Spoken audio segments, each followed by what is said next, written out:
এবং এই আক্রমণটি করেছে মমতা ব্যানার্জি, তার উত্তরবঙ্গের মন্ত্রী উদয়ন গুহ এবং সম্ভবত অভিষেক ব্যানার্জি।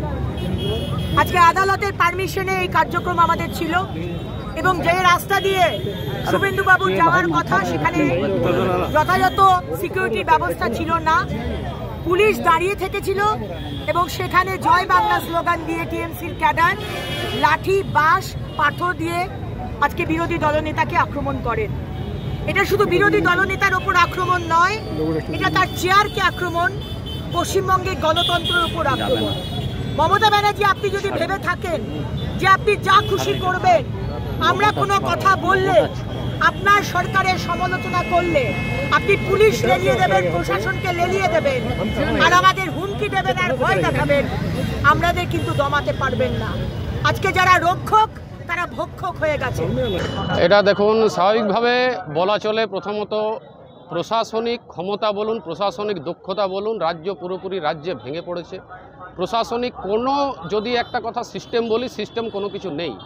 তার এটা প্রমাণ, একটা হাইকোর্ট রায় দেয় আমাদের বিরোধী দলনেতাকে কোচবিহারে যাওয়ার পারমিশন নিয়ে, লিখিত হাইকোর্টের পারমিশন নিয়ে উনি গেছেন। উনি যাওয়ার সত্ত্বেও একদম কোন দল পরিচালনা করছে সরকারটাকে? তৃণমূল দল।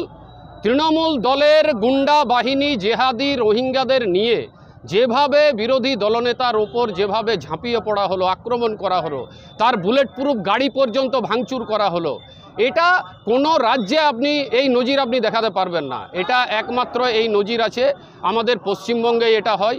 নতুন নতুন জিনিস আমরা দেখছি।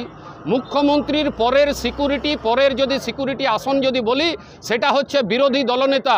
আজকে বিরোধী দলনেতাই যদি সুরক্ষিত নয়, আজকে সাধারণ মানুষ কি করে সুরক্ষিত?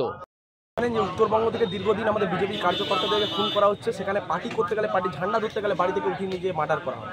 সেখানকার এমএলএ যারা জনপ্রতিনিধি রয়েছে উত্তরবঙ্গে, তারা কেউ সুরক্ষিত না। আজকে সেই পক্ষে থেকে দাঁড়িয়ে রাজ্যের বিরোধী দলনেতা শুভেন্দু অধিকারী মহাশয় সেখানকার এসপি অফিসার ডেপুটেশন দিতে যায় এবং সেখানকার যারা তৃণমূলের কার্যকর্তা না, তারা হচ্ছে রোহিঙ্গা মুসলিম, বাংলাদেশ থেকে আসা তৃণমূলের যারা ভোটার রয়েছে রোহিঙ্গা মুসলিম, সেই রোহিঙ্গা মুসলিমদেরকে মমতা ব্যানার্জি লেলিয়ে দেয়। কারণ তার ভয় হয়েছে, এর আগের বার তিনি নন্দীগ্রামে হেরেছে, তাই ভয় পেয়েছে শুভেন্দু অধিকারীকে।